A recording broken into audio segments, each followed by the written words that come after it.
The ring was still on her finger when the lawyer handed her the eviction notice. Nora Voss stood in the hallway of the accounting firm, where she had worked for 6 years, 3 months, and she knew this because she kept track of everything. 14 days. The box in her arms held a coffee mug, a dead succulent, and a framed photo of her mother. The photo was the only thing she had grabbed on purpose. Behind her, through the glass partition, she could see Philip's office. He was already in there with the door closed, already on the phone, already moving on. She had found out at the engagement party. Not quietly, not privately, not the way people in movies find out. A whispered confession over wine, a tearful admission in a parked car. She had found out because Claudette, her best friend since the 7th grade, had kissed Philip in front of 43 people, including Nora's aunt from Tucson, and neither of them had looked particularly sorry about it, and Nora had counted the guests. She always counted things. Numbers made sense, people did not. She had not cried. She had picked up her clutch, walked to the elevator, pressed the lobby button, and stood very still while the floors descended. The elevator music was a soft jazz version of a song she used to like. She hadn't been able to remember the title since. That was 11 days ago. Now she was unemployed, because it turned out that when your fiancé owns the firm and you refuse to be reasonable about it.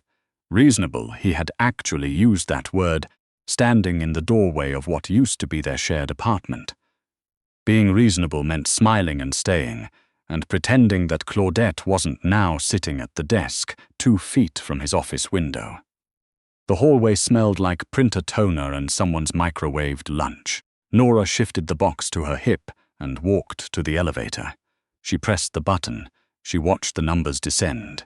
She did not look back. The unemployment office on Greer Street was the kind of place that made you feel like a number even before they assigned you one. Nora sat in a plastic chair the color of old mustard and filled out the form with a pen that kept skipping. She pressed harder. The pen bled a little, leaving a dark blot under the line where she was supposed to write her most recent employer. She wrote Aldren and Cross Financial. Then she crossed it out. Then she wrote it again. The woman next to her was knitting something blue. The needles clicked in a rhythm that should have been soothing and was not. Voss. She looked up.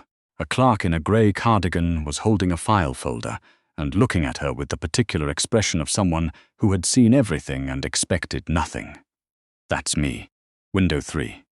She gathered her bag and walked to window 3. The clerk opened the folder.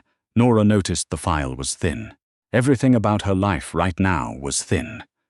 It says here you were terminated for. The clerk paused, reading, failure to maintain professional conduct in the workplace. My fiancé fired me because I wouldn't pretend his new girlfriend didn't exist. The clerk looked at her over the top of the reading glasses. The fiancé who owns the firm? Yes, a pause. The clerk made a note that'll need to go to review. Could take 3 to 6 weeks. 3 to 6 weeks. Nora had $847 in her checking account. She had run the numbers last night on a yellow legal pad, sitting on the floor of the studio she had moved into 5 days ago, because the apartment had been Philip's name, and she had refused to argue about that either. She had given herself 1 page to work with. The math had not been kind. Is there anything else? The clerk asked. There were approximately 17 things, but Nora said, no, thank you. She walked back through the waiting room. The blue knitting had grown by 2 inches. The elevator music in her head started up again, that soft jazz song without a title. Outside, it was the kind of October afternoon that couldn't decide if it was beautiful or miserable. The sky was pale and high. The wind moved a paper cup across the sidewalk with a faint scraping sound. Nora stood on the step and tried to think of somewhere to go. Her phone buzzed. A text from a number she didn't recognize. Ms. Voss, I have a proposal for you. It is not a social invitation. Reply if you are interested in work. She stared at it. Under normal circumstances, she would have deleted it. Under normal circumstances, she had a job and an apartment and a person who was supposed to be her person, and strangers texting about proposals were categorically suspicious. She was not, currently, operating under normal circumstances. She typed back, "Who is this?" The reply came in under 4 seconds, which meant whoever it was had been waiting. Rourke. The address the text directed her to was not what she expected. She had expected, with some vague apprehension, a parking garage or a diner, or somewhere that fit the general profile of a situation that ended badly. Instead, it was a building on the edge of the financial district that she had walked past 100 times and never really looked at. Glass and concrete, 40 floors, a lobby with a security desk, and potted trees tall enough to have a shadow. She told herself she was only going because she was curious. She told herself this very firmly, on the elevator ride up to the 32nd floor, watching the numbers climb. The office she was shown into was not an office. It was a room that contained a desk the way a museum contains a painting, surrounded by empty space, lit carefully, clearly the point. The man behind it did not stand when she walked in, which she noted. He did not offer his hand. He looked at her the way people look at columns of figures they are deciding whether to trust. She looked back. He was older than she had expected.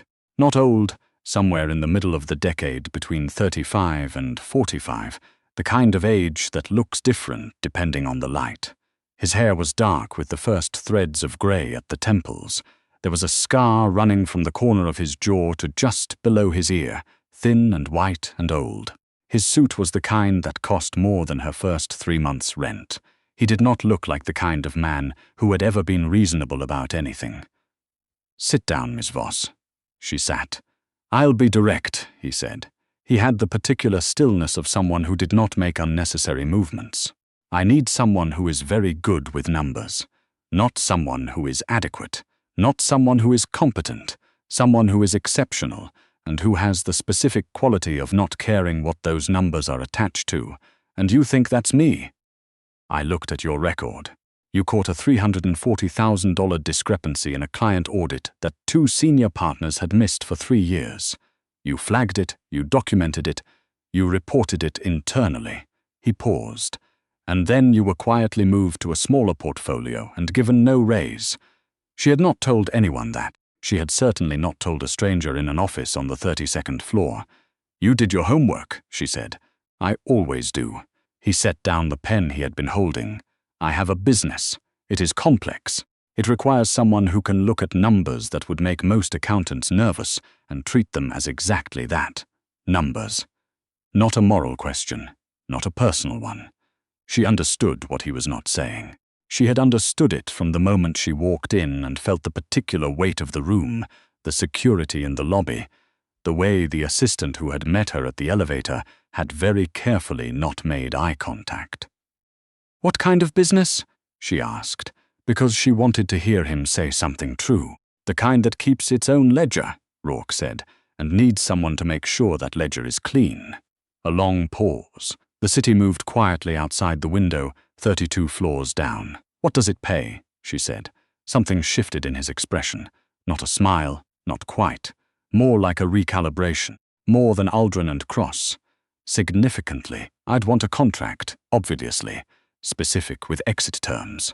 I expected nothing less." She looked at him. He looked at her. "The when would I start?" she said. "Monday. It was Thursday. I'll need to see the contract first." He opened a drawer and slid a folder across the desk.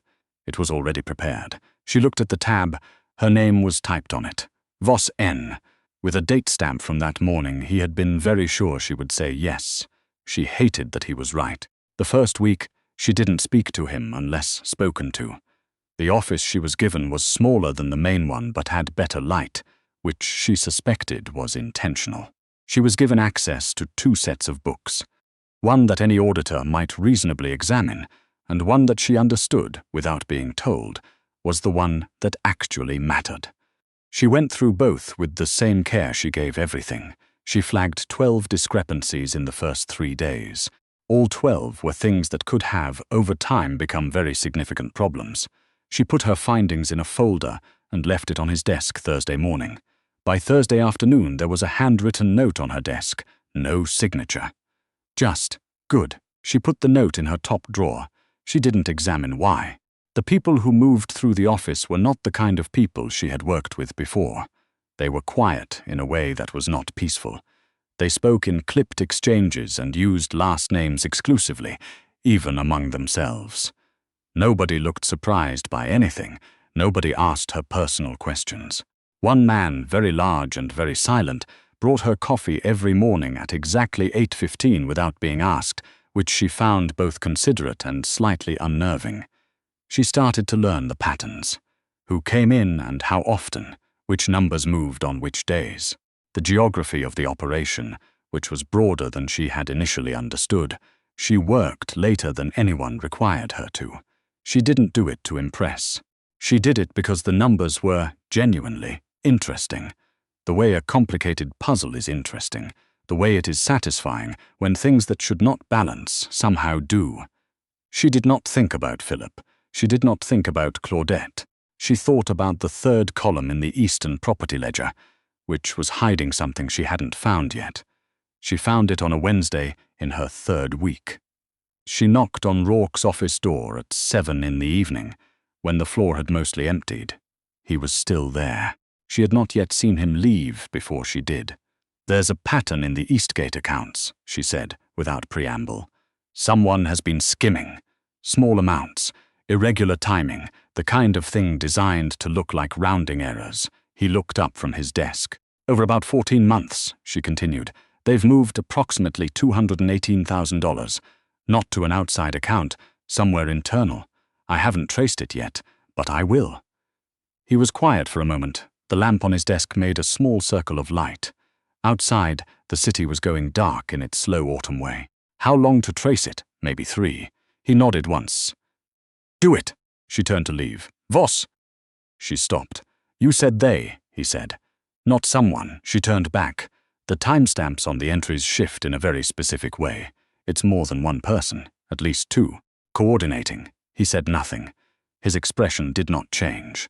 But she had learned by then to read the particular quality of his stillness, and this particular stillness was not the same as the others. "Close the door behind you," he said. She did. She traced it in 2 days. Not 3. The 2 people were not names she recognized, but she could see from the org chart she had quietly reconstructed in her own notebook that they were both connected to a third name, someone above them, someone who would have had access and motive and, more importantly, the specific knowledge of which transactions to bury and where. She brought the full report to Rourke on Friday evening. He read it without expression. He turned the pages slowly. He asked 2 clarifying questions, both precise and technical, and she answered both. He closed the folder. "You understand," he said. "What happens now?" It was not a question. It was the kind of statement that lives in the space between a warning and an acknowledgement. "I understand that it's not my department," she said. He looked at her. "I find the numbers," she said. "What you do with the information isn't something I'm responsible for." "Most people," he said carefully, "would have a harder time drawing that line. Most people," she said. Haven spent 6 years working for someone who taught them that loyalty is a one-way transaction. Something moved behind his eyes. Not pity. She would not have tolerated pity. Something more like, "Go home, Voss," he said. "It's Friday. I have a few more things to finish." "They'll be there Monday," she almost argued. She looked at him and decided not to. She collected her coat and her bag. At the elevator, she pressed the button and waited. She was halfway home before she realized she had forgotten to be afraid. 6 weeks in, someone followed her home. She noticed on the second block a habit from the years she'd spent taking the late bus through a neighborhood that required attention. She didn't run. She didn't change direction dramatically. She walked into a drugstore, moved through the aisles for 4 minutes, and came out the side entrance. She called the only number she had. Rourke picked up on the second ring. She described what she had seen. He asked 3 questions. Then he said, "Go to the Meridian Hotel on 5th. Tell the front desk you're a guest of room 1412. Wait there, I'm not. Voss." His voice was flat and certain, the voice of someone who has done the math on every scenario and arrived at the only viable answer. "Go to the hotel." She went to the hotel. Room 1412 was a suite. There was food on the table she hadn't ordered, and a change of clothes in a bag by the door. And she did not ask how either of those things had happened because she was beginning to understand that this was how his world worked. Contingencies, prepared in advance, for situations exactly like this one. She sat on the edge of the bed and looked at the city through the window. An hour later, there was a knock. She opened the door. Rourke was in the hallway, still in his suit, which meant he had come directly from the office. The scar along his jaw caught the light from the corridor. "You didn't have to come," she said. "I was in the area." She looked at him. "All right," he said. "I wasn't." She stepped back. He came in. He did not sit. He moved to the window and stood there looking out, and she stood a few feet away, and they both looked at the city for a moment. "The people who followed you," he said. "They're connected to the accounts. The third name, yes," she absorbed this. "They know I found it. They know someone found it. That's not reassuring. I'm not in the business of reassurance." He turned from the window. In the low light of the suite, he looked tired in a way that had nothing to do with the hour. It was the kind of tired that had accumulated over years. She recognized it, because she had been carrying her own version of it. "You'll need to stay here tonight. We'll address the situation tomorrow." "Address," she repeated. "It will be handled." She wanted to push back on the vagueness of that.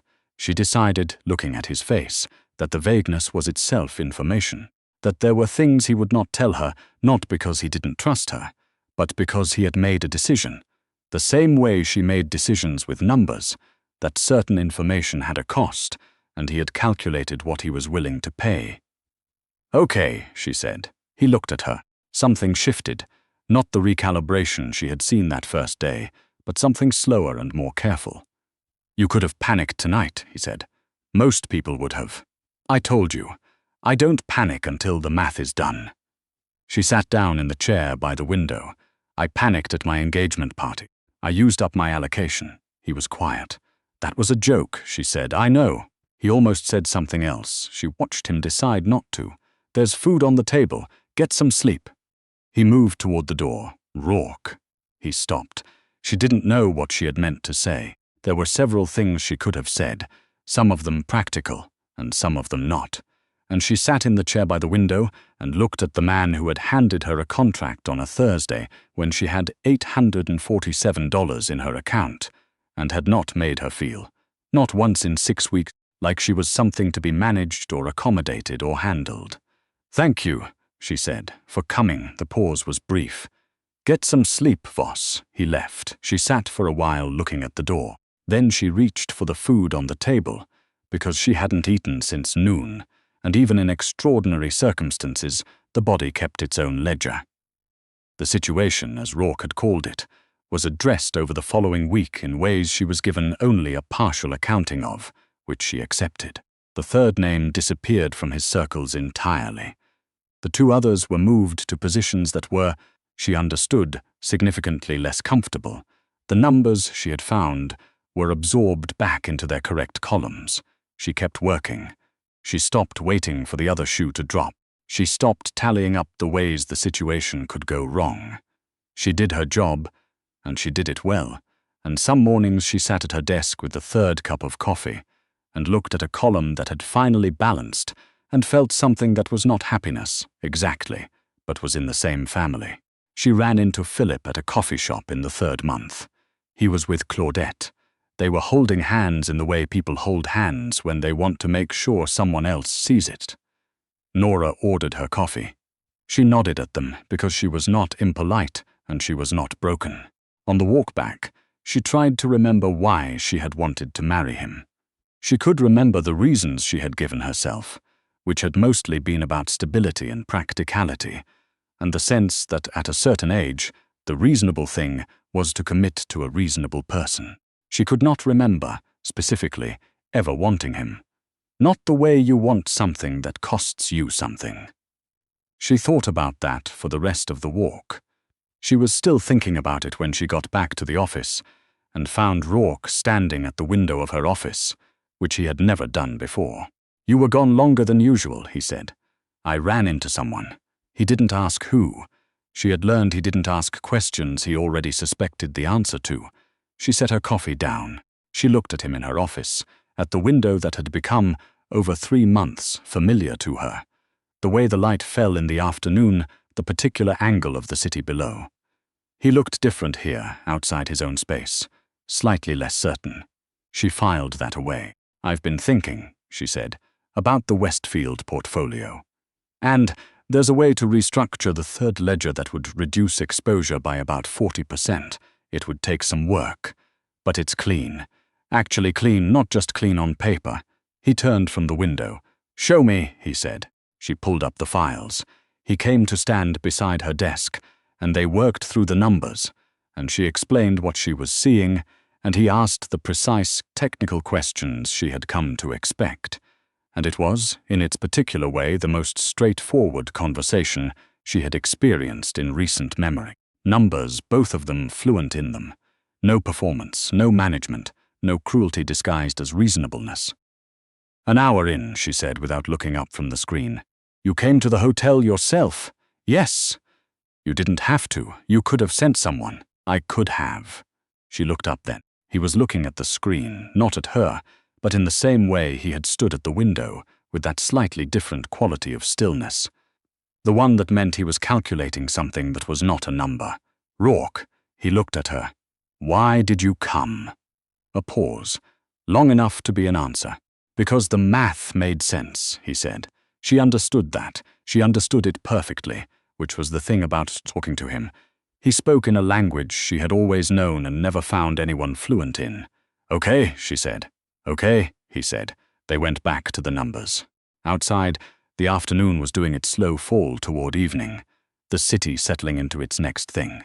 Nora Voss, who had stood in a hallway with a box of her belongings and $847 in her account and a jazz song she couldn't name, sat in a chair that had become hers, in a room that felt like hers, beside a man who had never once asked her to be reasonable, and found that the column in front of, for the first time in a long time, balanced.